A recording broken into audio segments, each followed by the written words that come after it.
ашық сабақтар өткізіледі. Сондықтан барлықтарыңызды мүмкіндікпен қатысуға шақырамын. Бірінші этажда барлық сәлеметсіздер ме, құрметті оқушылар мен ұстаздар. Бүгін жаратылыстану математика апталығының ашылу салтанаты. Бұл апталықты өткізудегі біздің негізгі мақсатымыз жаратылыстану мен математика пәндері тек қана сабақта ғана қолданып қоймай, сонымен қатар күнделікті өмірмен де тығыз байланысты екенін түсіндіру.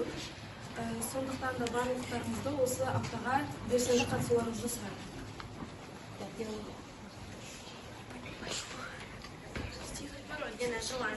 Фотографии сканируем и друг другу мы позируем.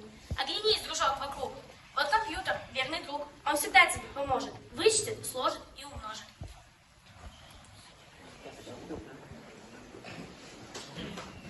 География ғылым ретінде ежелгі грекияда туған.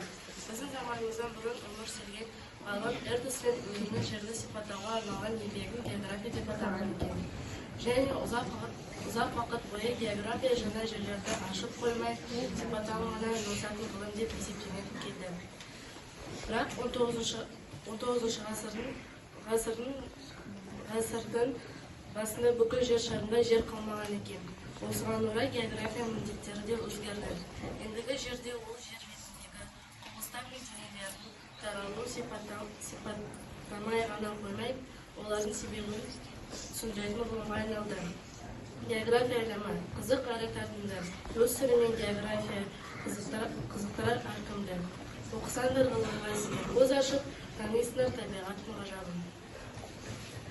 Күнделікті тұрмыста физика күші қажет-ақ, сағатта, телефонда, көліктің өзі жүрмеу қап.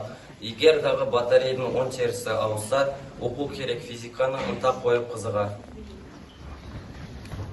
Сегодня с 13 по 17 февраля открытие недели естественных наук. Здравствуйте, дорогие учащиеся и учителя! Мы рады приветствовать вас на открытии недели естественно-математических наук. Керек емес қаламың жазуды да жазады. Қарандашсыз бояусыз суретті де салады. Талай шаруа бүгінде компьютерсіз бітпейді.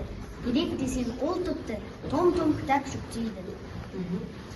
Добрый день, веселый час. Рады видеть здесь всех вас. Мы зовем тебя, мой друг, в мир естественных наук. Будет, надеемся, вам не до скуки, коль в гости пришли естественные науки. Хорошо, здоровым будешь, да все будет. Күнделікті тұрмыста физика күшін қажет-ақ. Телефон мен